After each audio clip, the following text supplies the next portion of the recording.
Hello guys, এটা হলো fake ডিম যেটার ভেতর আর কি খেলনা থাকে। তো চলো এটা খুলে আমরা দেখি কি খেলনা আছে। তার আগে চকলেটটাকে ভাঙতে হবে। Let's go. আ উফ, ভাঙছে বাট মাথায় অনেক জোরে ব্যথা পাইছে। ভেঙে গেছে। চলো আগে চকলেটটাকে শেষ করে নিই, তারপর খেলনাটা দেখবো। অনেক কষ্ট করে চকলেটটা খেলাম। এই যে খেলনাটা খুলে নিই।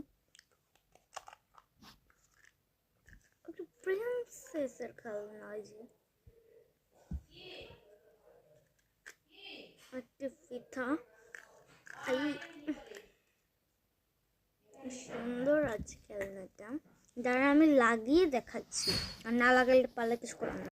এই খেলনাটা পাইছি আর হাতের একটা বালা পাইছি। আর আজকের মতো টাটা, নেক্সট ব্লগে দেখা।